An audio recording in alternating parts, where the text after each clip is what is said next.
Olá, gente boa, você está no canal Balaio Literário. Eu sou o escritor e poeta Antônio da Costa.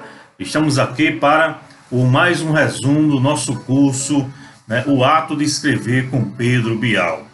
Bem, esta aqui é a apostila de número 4. Eu vou apenas comentar um pouco sobre esta aula, fazer um resumo breve. A aula quarta, ou a quarta aula, ele fala sobre o método versus processo de escrita. Os métodos são diversos. Processo de escrita, cada um tem o seu processo, evidentemente, e aqui Bial vai dar algumas explicações com relação a isso. Eu apenas pontuei algumas coisas para você pensar comigo. Diz: escrever pode ser um prazer ou um sofrimento. Exige disciplina e, ao mesmo tempo, um descompromisso com o dever. É aquela mistura necessária de dom e vocação. Aqui ele vai falar sobre o mito de Sísifo. Se escrever é sofrer, como explicar o prazer que se extrai de tal provação? Talvez pensando na alternativa. Quem é do ramo de verdade não seria feliz ao fazer outra coisa. Assim podemos vaguear a respeito do eventual trabalho de Sísifo, que é a escrita. Sísifo, considerado o mortal mais astuto de sua época, ficou conhecido como um dos maiores ofensores dos deuses gregos. De acordo com a lenda, após desrespeitar as ordens de Zeus, que era o deus dos deuses, Tânato, que é o deus da morte, foi encarregado de levar Sísifo para o mundo inferior, reinado por Hades. Com um plano astuto, Sísifo enganou Tânato.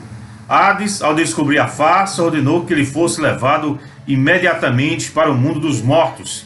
Porém, pela segunda vez, Sísifo enganou a morte e fugiu. Por fim, Zeus conseguiu capturá-lo. Por ter enganado e despertado a ira dos deuses, foi condenado a passar a eternidade a empurrar uma pedra até o cume de uma montanha.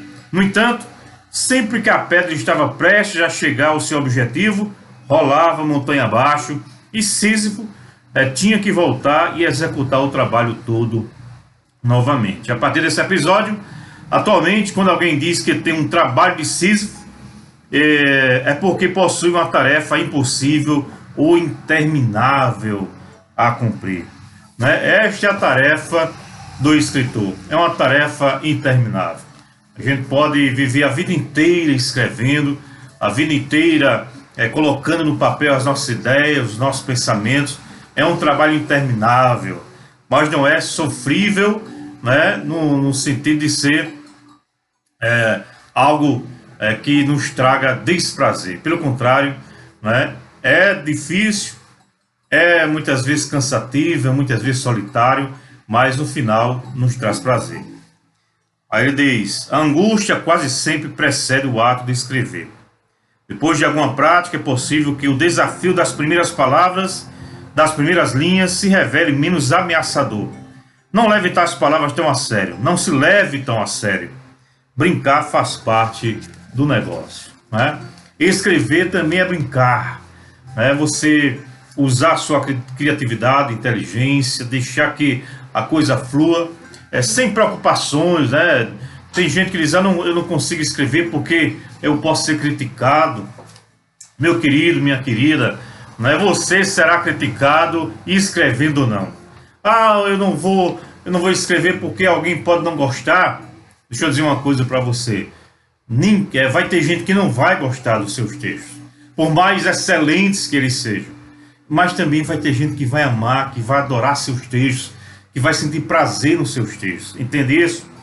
O grande escritor Stephen King, ele fala justamente sobre isso. Ele foi muito criticado, e até hoje é criticado, pelos textos que ele escreve, de suspense, de terror. E muita gente acha que ele é um ser totalmente demoníaco, que só vive nessa escuridão, e não é nada disso.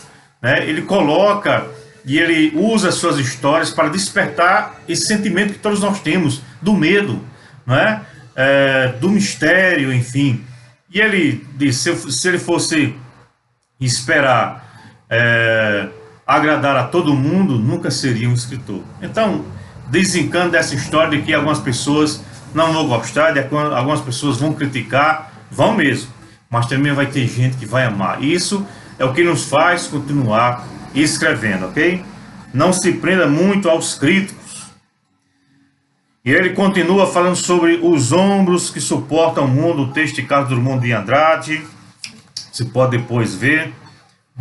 Faz uma pequena, dá um pequeno conselho para a gente escrever, afinal, colocar no papel alguma coisa. É um exercício na prática que ele pede. E que a gente não perca o medo do papel em branco, nem da tela em branco, não é? Nem não sei onde você escreve, nem da agenda em branco, nem do caderno em branco, não importa. No capítulo 2 vai falar aqui sobre os métodos e vai citar João Ubaldo Ribeiro, que começava sempre os seus textos pelo título. Outro autor que adotava também isso era o italiano Ítalo Calvino. Francis Bacon, por exemplo, era filósofo, cientista. Ele começava por fortes, indícios, algo que instigava ele.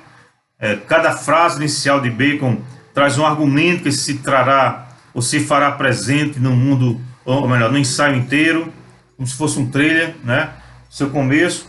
Enfim, se a gente for colocar aqui, cada um tem seu método. Você pode começar com o título, você pode começar com o texto, depois descobre o título.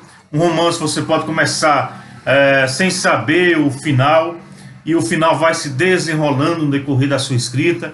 Como também você já pode saber já o final da sua história e começar até que esse final se concretize. Então são essas a literatura é boa por causa disso.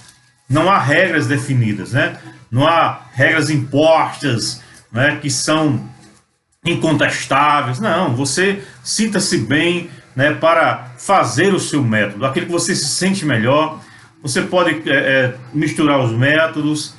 Você pode começar apenas com a frase e aí vai despertar um texto, um conto, uma crônica, um romance inteiro. Você pode ter uma ideia, pode ter até um título só, e do título você fazer o que você quiser. Não importa, coloque a sua criatividade em prática. E dá uma sugestão aqui também de leitura: Se um viajante numa noite de inverno. É um título de Ítalo Calvino, de 1979.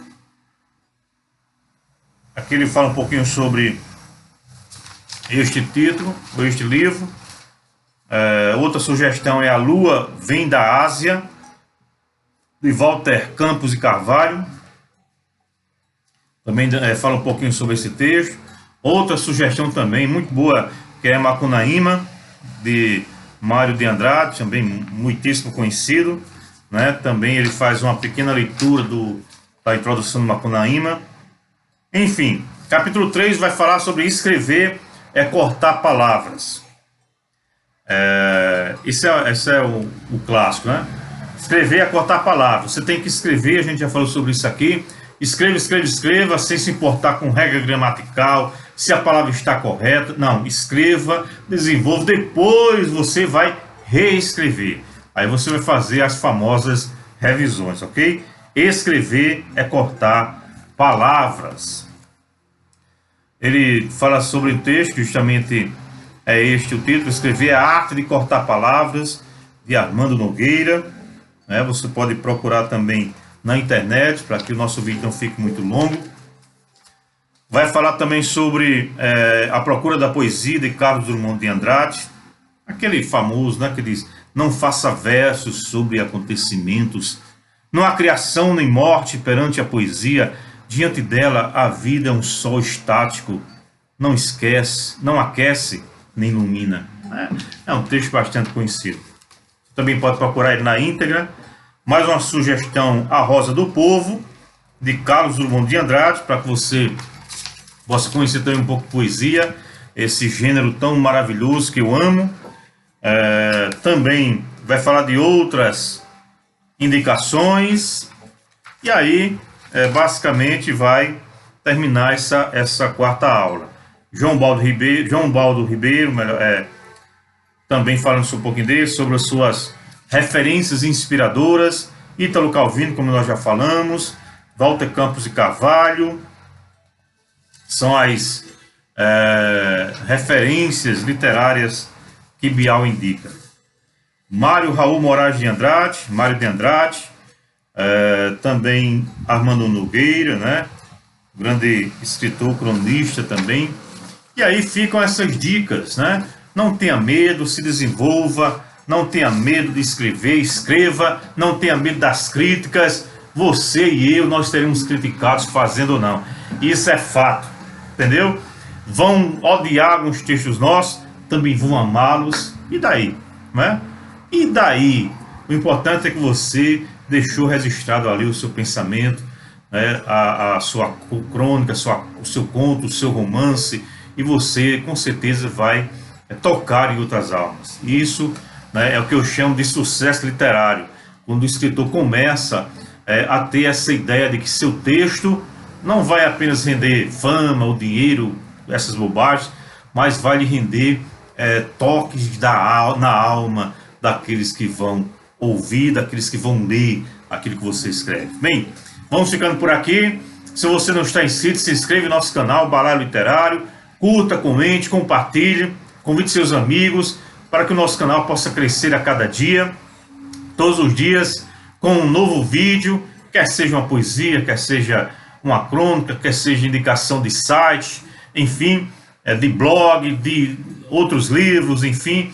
Esse é o nosso objetivo aqui, de divulgar a literatura de forma geral. Deus abençoe a sua vida e até amanhã com mais um vídeo no meu e no nosso canal Balaio Literário.